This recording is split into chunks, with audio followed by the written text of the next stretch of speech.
Hello बच्चों, I hope आप सब बढ़िया होंगे। तो आप देख सकते हैं जेईई मेन 2026 और मैंने चैप्टर का नाम लिखा है purification and characterization of organic compound. जो जेईई मेन के सिलेबस में मेंशन है ना, जो चैप्टर का नाम वही मैंने लिखा है। आप एक तरीके से इसको प्योरीफिकेशन टेक्निक भी बोल सकते हैं, ठीक है ना। एनसीईआरटी में दे रखा है और इसकी इंपॉर्टेंस आपको पता लग रही होगी कि है ना 19 शिफ्ट में एग्जाम हुआ था, टोटल 17 क्वेश्चन पूछे गए थे। मतलब आप ये मानिए कि अगर आप जीओसी को भी देखें ना, जो इतना बड़ा चैप्टर है, जिसका मतलब ये मानिए कि अगर पढ़ाने पे आ जाए तो बहुत बड़ा चैप्टर है, उसमें से भी आप ये मानिए कि 20-22 क्वेश्चन पूछे गए थे। और इसमें से जो कि इतना बड़ा चैप्टर, इतना बड़ा टॉपिक नहीं है, ये चैप्टर तो है ही नहीं, खैर इतना बड़ा टॉपिक नहीं है ये कि मतलब इतना बड़ा है, बहुत सारी चीजें पता होनी चाहिए जब जाके हमसे ये क्वेश्चन होते हैं। तो मैं आपको अलग से इस वीडियो को इसलिए बना रहा हूं कि आपको इस चैप्टर की, इस टॉपिक की इंपॉर्टेंस समझ में आए, क्योंकि ये है प्योरीफिकेशन टेक्निक्स है। और यकीन मानिए एनसीईआरटी से बाहर आपको 1 या 2-3 क्वेश्चन सोचने को मिलेंगे, बाकी सारे के सारे क्वेश्चन एनसीईआरटी के। एक कॉन्सेप्ट, एक लाइन, सब स्टेटमेंट, सब असेशन रीजन वाले क्वेश्चन एनसीईआरटी से ही आते हैं। आइए बात करते हैं टॉपिक वाइज।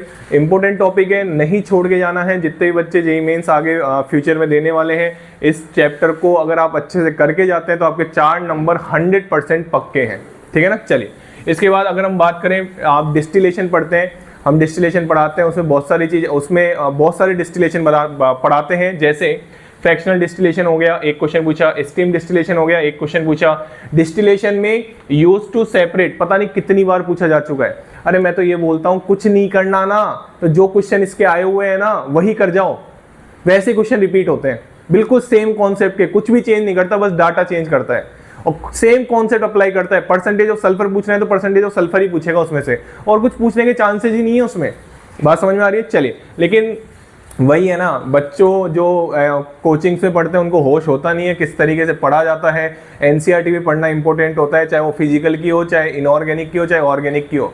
अब इनऑर्गेनिक का तो हवा इतना बना दिया एनसीईआरटी का, फिजिकल और ऑर्गेनिक का हवा बना नहीं। तो मैं तो यही बोलूंगा कि आपको एनसीईआरटी तीनों की पढ़नी चाहिए, ठीक है ना। चलिए, इसके बाद अगर बात करें तो ये मिक्स क्वेश्चन आया था, यूज टू सेपरेट, चारों डिस्टिलेशन दे रखे थे उन्होंने। इसके बाद एस्टिमेशन ऑफ सल्फर, आप देखिए 4 क्वेश्चन पूछे गए। कैरियस मेथड, एक मेथड से, ठीक है ना। चलिए, कैरियस एनालिसिस की बात करूं, 1, 2, 3, 4 क्वेश्चन पूछे गए हैं। एम्पेरिकल फॉर्मूला पूछा है, AgBr, AgCl, AgX, ये आपको पढ़ाया जाता है जब आप एस्टिमेशन, क्वांटिटेटिव एनालिसिस पढ़ते हैं। 2 तरीके के एनालिसिस आपको देखने को मिलेंगे, क्वालिटेटिव और क्वांटिटेटिव। ये क्वांटिटेटिव के क्वेश्चन है, ये भी क्वांटिटेटिव का क्वेश्चन है, ठीक है ना। चलिए, इसके बाद डूमस मेथड, एक क्वेश्चन पूछा गया, परसेंटेज ऑफ नाइट्रोजन, बहुत फेमस क्वेश्चन है, ये नाइट्रोजन है, ठीक है ना, बहुत फेमस है। ऐसा नहीं है कि पहली बार पूछ रहा है, हर साल ऐसे ही पूछता है।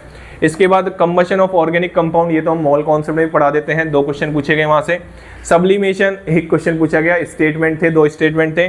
जेल्डाल मेथड से अगर बात करूं, एस्टिमेशन ऑफ नाइट्रोजन की हम बात करते हैं, 1 क्वेश्चन पूछा गया है। एस्टिमेशन ऑफ फॉस्फोरस से बात करूं, 1 क्वेश्चन पूछा गया है। और यकीन मानिए ऐसी कोई रिएक्शन नहीं थी जो एनसीईआरटी में ना हो, और ऐसा कोई कॉन्सेप्ट नहीं था जो एनसीईआरटी में ना हो। हाँ, दिमाग मैनिपुलेशन ये तो आपको करनी ही थी, डाटा थोड़ा बहुत चेंज करता है। लेकिन आपको मैं एक चीज बता दूं, जितने भी इस टॉपिक से क्वेश्चन आते हैं ना, ये आप जो देख रहे हैं प्योरीफिकेशन टेक्निक से, similar kind of he question आते हैं। जैसे इस बार इन्होंने क्रोमेटोग्राफी नहीं छेड़ा, तो हो सकता है 2027 में जो क्रोमेटोग्राफी छेड़े, बिल्कुल छेड़ सकता है। आप देखिए ना, क्रोमेटोग्राफी दिख रही है आपको। तो मैं यही कहना चाहूंगा इस चैप्टर से, इस वीडियो से, कि आपको ये चैप्टर नहीं छोड़ के जाना है। आप पढ़ते हैं, आप 2 साल पढ़ते हैं, प्लीज आप सिलेबस डाउनलोड करें, सिलेबस में देखें कि आपको क्या आता है क्या नहीं आता है, ठीक है। आपको टीचर पे ट्रस्ट है, अच्छी बात है, ये तो होना भी चाहिए, बट आपका पेपर है, आपको भी कुछ आइडिया होना चाहिए कि क्या पूछा जा रहा है। तो अगर आप इसको लाइटली लेते हैं तो आप ये मान के चलिए कि इतना भी आसान नहीं है कि ये क्वेश्चन आपसे हो जाएगा।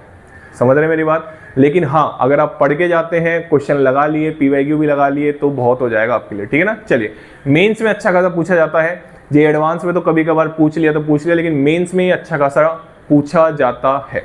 चलिए, thank you so much. Channel को लाइक करें, शेयर करें और सब्सक्राइब करें।